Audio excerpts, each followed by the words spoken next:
Michael James here for Q News Online, and I am outside again, but outside at the very sunny the Boite Theatre in Brisbane this time, with a couple of very special guests. They are here on a little bit of a high. They had their opening night preview on the weekend for Lysa and the Freeborn Dames. Now, I have Tania. Now, Tania, tell me your last name again. Tania Vukicevic. Vukicevic, which just rolls off the tongue when you say it. Yes, exactly. It's so simple, so easy and common. Now, Tania, you are playing the lead role of Lysa in the production, and I also have over here Guy Webster. Guy, you are the sound designer of production. Yes, indeed. So you make all of the magic happen that happens around the actors. You bring everything to life with your amazing sound engineering skills. I do try, yes. Now, this has been a project that's been in the making for how many months for you guys? Geez, initially I think Claire started writing it sometime last year, I think mid last year, and then auditions happened in November, so it's been just over half a year, I think. Now, it's an interesting production. I was having a look at the first notes that I saw that came through, and they were like, you really need to come and check this out. And they say, think girls, glitter, gender politics, and Gatorade. I went, okay, like, what is all that about? It sounds fierce and it sounds fabulous. So give me a little bit of a background on what exactly Lysa and the Freeborn Dames is all about. Yes, so we have 7 females in the cast, which is extraordinary, and it's basically dealing with feminism in today's society, but also kind of looking at flashbacks from feminism for, you know, the senior cast and how they dealt with it in their youth, and as well the kind of advice that they give to the young girls in the play. And Claire mentions Gatorade, which has put it so well, because I think it's kind of like a glittery earthquake, because so much is happening so quickly, and it's almost like, you know, we're telling the audience, oh, keep up, this part's coming, but, you know, they don't know what to expect next, which is fantastic. And I like that when you talk about the sort of intergenerational thing there. Now, you have 6 of the QT Fine Arts acting students. You are one of those 6 who are part of this production. And then you're paired with 3 of some very, very talented Brisbane theatre names, Barbara Lowing, Roxanne McDonald, and Charlene Tang as well. So how was it like working with people of that calibre in this production? Honestly, initially when we found out that we were working with them, you know, these are some women that I was so shocked I was sitting in the same room. It was fantastic to meet them, and over the rehearsal process it's been amazing just having them as a guideline and a support, because they're so intuitive and they know exactly what they're doing. And you know, there's sometimes where we're all just sitting there as an ensemble thinking, how does this part go? Like what are we actually saying here? And we work together. There's no divide. It's completely and 100% an ensemble piece, which I am so in love with. Now, Guy, you bring the stage to life with the sound and the magic. What is that like, having to take this text and then look at these people on stage and you go, right, how do I fold this in? How do I add that extra energy to the show? Well, I try and initially bring an atmosphere as one kind of layer, but then there's also a layer that is a very dynamic layer. Claire has purposefully written in contemporary music references that we totally indulge. And I suppose my job is to make sure that they're good and loud. And I'm doing okay with that at the moment. And you were telling me earlier when we were having a chat about how the role of the Freeborn Dames is woven into there through what you do as well. Well, the Freeborn Dames kind of represent, I suppose, an external feminine force that conjure aspects of the story. So they have a little bit of a mythical element to them. And so a lot of what I've tried to do with those characters is to create an atmosphere that's totally outside of the realism that the rest of the play sits in. So that we literally swap back and forth between realism and an external comment. So I've really tried to push our ability to be able to shift the story. There's a lot of what are called shifts written into the script, and at times there's shifts in location, there's shifts in time, there's shifts in I suppose, viewpoints. And so it allows us to really jump around from the realism of real time with the young characters on stage to the external characters commenting on what's happening on stage, to also completely dropping time altogether, shifting back in time. And at times in the play, we actually drop all of it and we just have an individual deliver the viewpoint of an individual. It sounds like a very interesting concept, and it's one I'm dying to come down and see. But Tania, you're playing the role of Lysa, as we said. Take me through the story. What is actually happening on stage? What is Lysa's story in this production? Yeah, so you get a glimpse at the beginning of the play that Lysa has been away for a year from her country town, and she's moved to the big city in Brisbane, and she's studying sort of gender politics and feminism at university. So she comes back and she's determined to kind of enforce every positive value that she's learnt to her country town, because they have something called the War Weekender where they celebrate Man of the Year. So she's kind of determined to enlighten her friends in these kind of maybe backward thinking ideas, and, you know, celebrate the good things and the fabulous women that are in her town.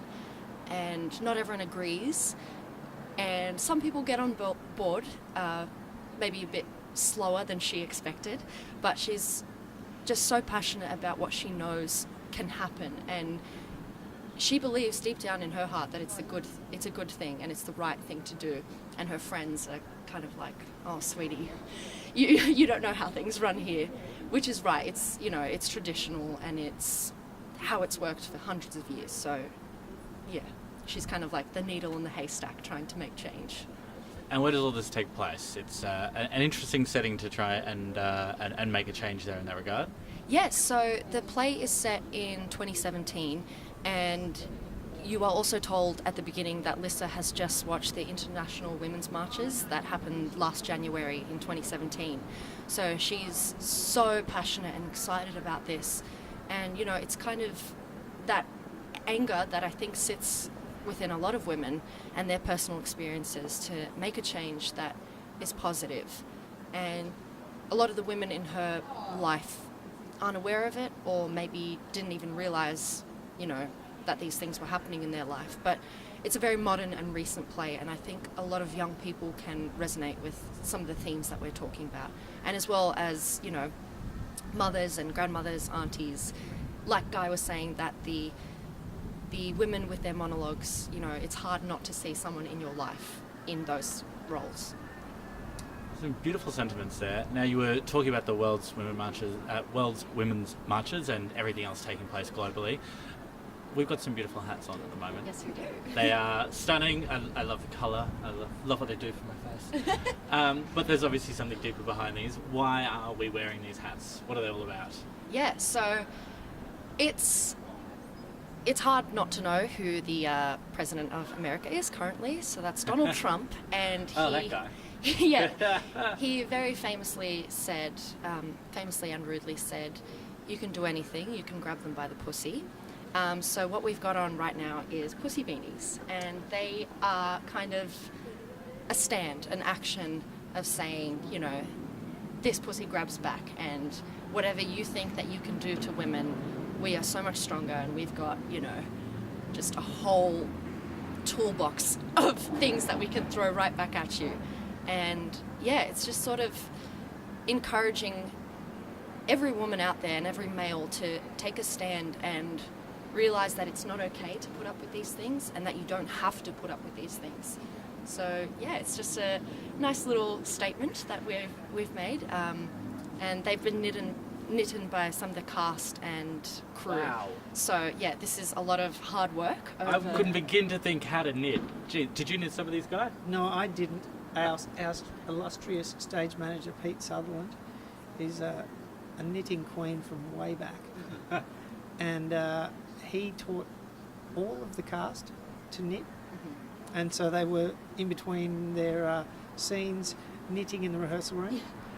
So there's been quite a few made by the cast and crew, And then also there's been volunteers outside of the show, some parents, grandmothers, a couple of knitting circles have donated some, and they're being sold at box office during the season to raise money for the Actors Benevolent Fund.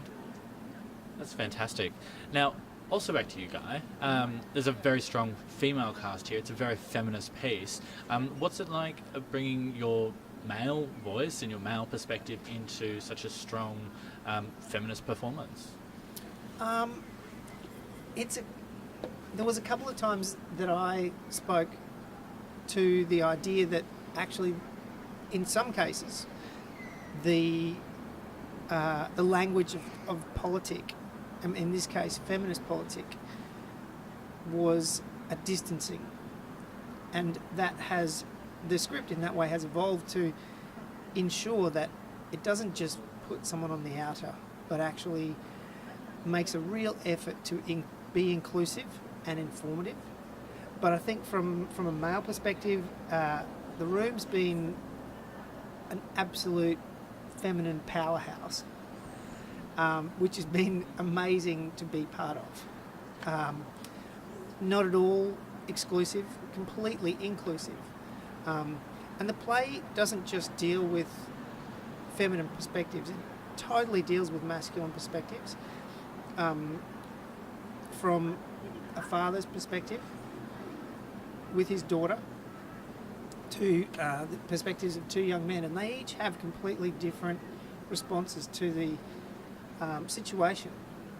Some of them are very positive responses, and very supportive responses. Some of them are very negative and unsupportive. And I think it's really important that we do explore those as part of the conversation, so that we can talk about what exists and what we want to exist.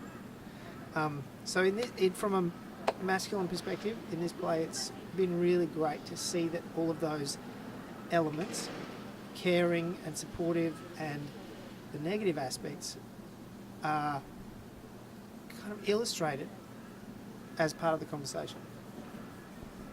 Sounds like a very powerful piece. I'm definitely looking forward to coming and seeing it. Now, it's kicked off already, and we run until is it the 11th of August, if I'm correct? Maybe. Maybe. Let's check our notes and we can see. But I'm fairly sure we're running. Think that far ahead. We are definitely running till. Just getting through today. Oh, I'm so good. We are running until the 11th of August. Well There you done. go. Research well done. And this is particularly special for you as well, Tania, because this is your professional main stage debut. Yes, it is. It's completely not what I was expecting this time last year. If I think about what would come ahead, I had no idea that this is what was about to happen, and it is such a fantastic opportunity. And as I was saying to you earlier, we saw our third years last year at La Boite perform Black Rock, and that was such a fantastic piece, with a really important message as well. So to be able to be part of a piece that is new and modern, written by Claire Christian, and with such a fantastic all-female crew and cast and some fantastic people working on it, is just blown my mind. It's fantastic. That is one of my favourite things about this, because I do love Black Rock, and there is so much great theatre that has been around for a long time. But to see new theatre with new life brought to a main stage in Brisbane, I love that. I live for that. So that's fantastic to see, and you get to be a part of that. Yes, that's right. I think I remember Claire saying so. With the young cast, she's said that she's written roles for 20-year-olds, and in university we're known to play older roles, maybe 40-year-olds, even 70, and that's just because of the text that we do to accommodate the cast. But with this, we've got actual 20-year-olds playing 20-year-olds, and it's fantastic. It's so unlike that to happen now in this day. And I think we're just very fortunate to be able to play something that's so close to home. And, that these jokes that we make and the comments, how we engage with the other young people, that's how we talk in real life. So it's amazing. Very close to home for you. Now, Guy, this is definitely not your first rodeo. You've been doing theatre for a long time, but more than just sound. Absolutely, yeah. I've been at it for probably more than 20 years now. But yeah, I do a lot of music and a lot of sound. This show is probably predominantly sound design based, but there is some music that I've written for it. But in many cases for this show, we're using contemporary existing pieces by some very powerful female performers. But yeah, I've done a lot of music and sound for theatre and dance and circus over the years. It's taken you, you just locally in Brisbane, or you've been around the country, around the world? I've done a lot of shows in Brisbane predominantly, but I've also done a lot of shows travelling. I've taken interactive installations that I've been part of a collaborative crew, taking them around the world to London and Beijing, California. And your favourite project you've ever been a part of? Favourite project? I just thought I'd put you on the spot with that. No, I can't name one.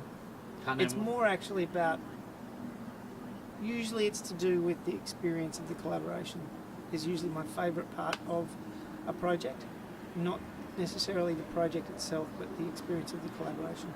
The people you get to work with. Yeah, and whether or not, I consider myself a bit of a mad scientist, so when I'm in a room with a bunch of other mad scientists and we just encourage each other, that's usually when it's the best for me. Fantastic. Now, Tania, you said this is your first major role. Is there a role out there, one that you like, one day I would love to play that on the screen or on the stage, your ideal role or character that you're like, yes, I want that one day? Oh my goodness. Put you on the spot as well. Do you know, just last night actually I was watching a musical, and I think I'd love to be in a Disney film one day as like a young princess or something. I can't sing to save my life, but I just thought I'd give myself that challenge, so one day maybe. I'm with you. I'd love to be in Disney as well. We all love Disney. Who doesn't? Absolute magic of our youth. Yes. I like it. Wonderful. Well, that is a perfect way to finish up this fantastic interview. Thank you very much, Guy, and thank you very much, Tania. Now, you can make sure you head along to Boite Theatre to come and see Lysa and the Freeborn Dames here until the 11th of August, and you can get your tickets at leboite.com.au. I thought that would be the website. Pretty easy to find. It's just down here at Kelvin Grove, near the QT Kelvin Grove campus. Thank you very much. I'm Michael James. Michael James here for Q News, and I'm with the very colourful, I'm loving all of the colours, Thank you. Claire Christian. Now, Claire Christian is a very talented writer and director who is here at the Boite with me today because you are the voice behind the brand new work that is going on stage here, Lysa and the Freeborn Dames. Correct, yeah. You excited? Very excited. Coming out of Stressville, but now this is the exciting bit. We're more than ready for an audience, so bring it on, yeah. You had your preview on the weekend. Yeah. Did that go well? First preview on Saturday night, and it went really well. It's that funny thing when you've been working on a comedy for kind of so long that you forget that what you wrote is funny. And the cast kind of forgets you laugh initially, but then you're too busy working technically. So to have an audience seeing it with fresh eyes and actually finding the jokes funny was a nice reminder for everyone to be like, oh yeah, that's what we're doing. So it was good. There are people here now. Yeah. Yeah, exactly. Now, before this, this is where I first discovered you, was the beautiful voice that you brought into the book, Beautiful Mess, which is your book that came out last year. How long did that take you to put together? I think from a kind of initial idea of wanting to write a story that kind of looked at what I think young people are actually going through right now, maybe 2 years, and then once I decided I would enter it into the Text Publishing Text Prize, which is the prize that it fortunately won, probably 6 months of head down, bum up writing to make it hit a deadline. So yeah, about 2 years I would say in total. Because writing is a very hard thing to do. You've got to get yourself in line. How many hours a day do you just block out and just write when you're in that process for 6 months? It depends on what the project is. So with something like Beautiful Mess, I had a word limit, so it was 1,000 words a day. I wasn't allowed to leave the chair until I hit 1,000 words. But something like this, writing a kind of 90-minute full-length play is I don't want to think about how many hours of my life has been consumed by writing. Yeah, but I love it, so it's okay. you're obviously very good at writing text with resonance for people. Ava and Gideon were your two characters in Beautiful Mess, and for me as a 32-year-old man, they resonated, and for my son and other young people that I see, I saw them resonate in there. How do you find that connection? How do you find that voice to speak to people so well? I've worked with a lot of young people. I've spent my whole career working with teenagers, and I think we underestimate what young people can do and what young people are actually navigating and going through, which is why, and because I work with so many teenagers, if I'd gotten the voices of those characters wrong in Beautiful Mess, I would have had an army of young people coming after me being like, Claire, what are you doing? You got it terribly wrong. So that was the number one value for me of getting it right. It had to feel real and it had to feel authentic.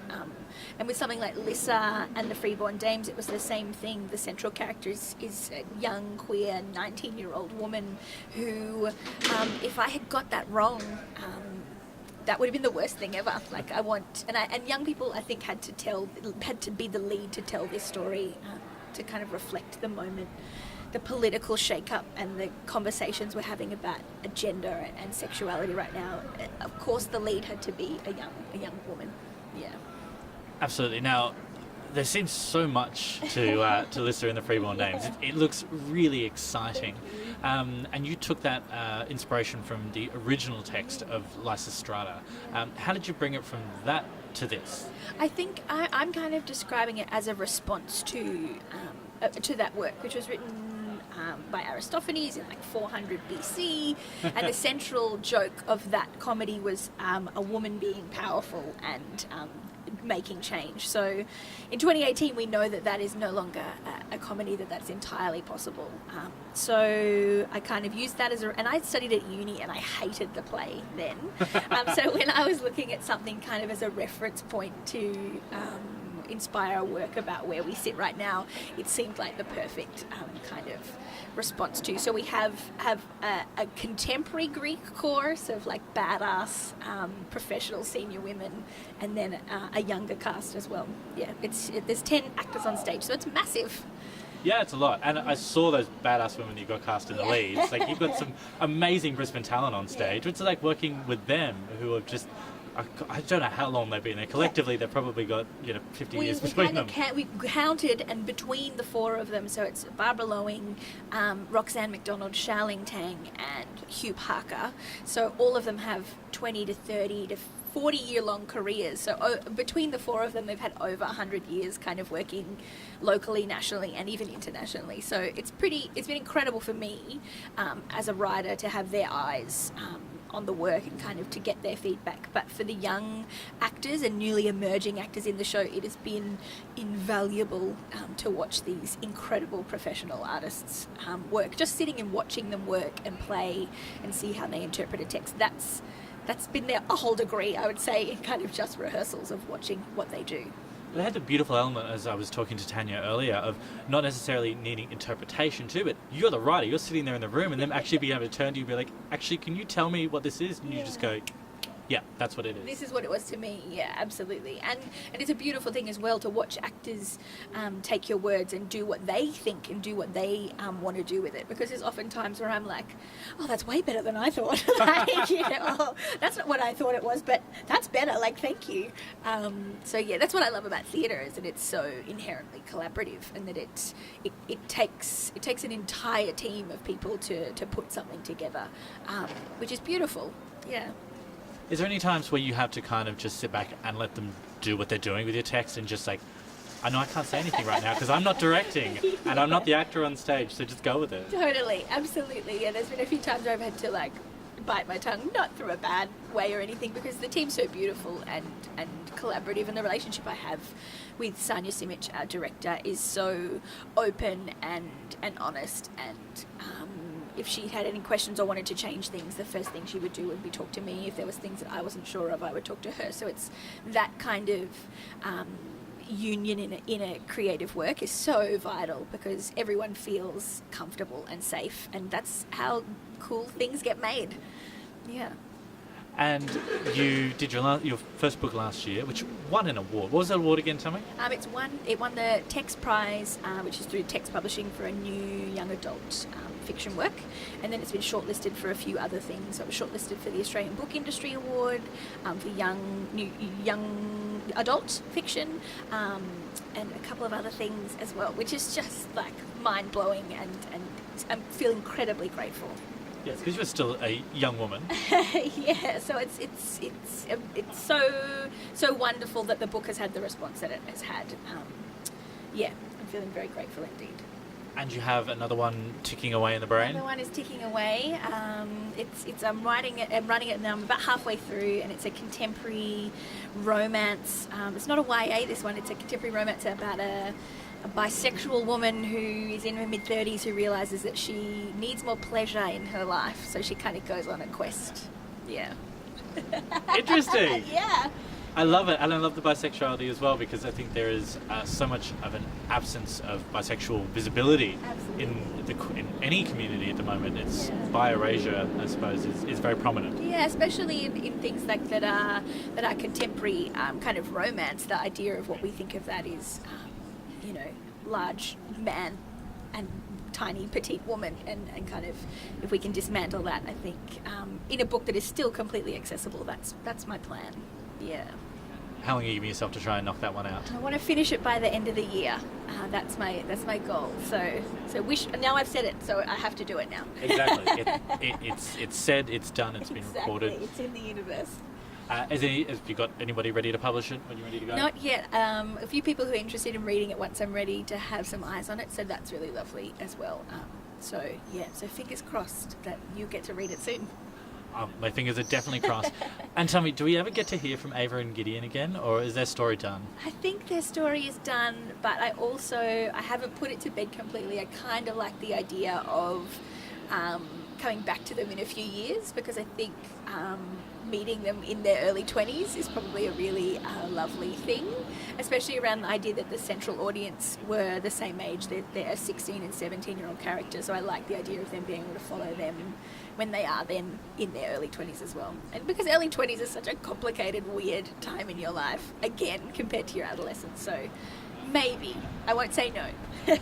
Be great. But you're absolutely right. I'm in my 30s now. I'm like, God, the 20s were weird. Yeah, they're just a weird time of you kind of going, I'm not a kid anymore, but this is who I am as an adult, but is this who I am as an adult? I'm going to try this on, I'm going to try that on. Yeah, 20s are weird. 30s, I think, are where it's at. Yeah, we're in the zone now. We're in the zone. Yeah. I've got a handle on this now. All about it. And have you thought about turning Beautiful Mess into a stage show now that you're writing plays? Yeah.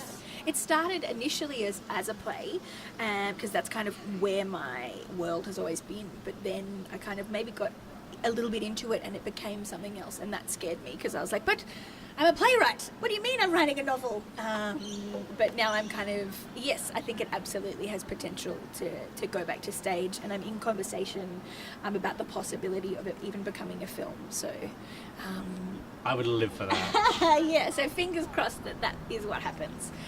But there's chats happening right now, which is so exciting. Beautiful. Well, I can't wait to see what it turns out to be. Awesome. My wonderful guest today is Claire Christian, author of Beautiful Mess, which you can make sure you go and pick up. And of course, come along to Le Boite and check out Lysa and the Freeborn Dames, and get tickets at leboite.com.au. Thank you so much. Thank you. Cheers.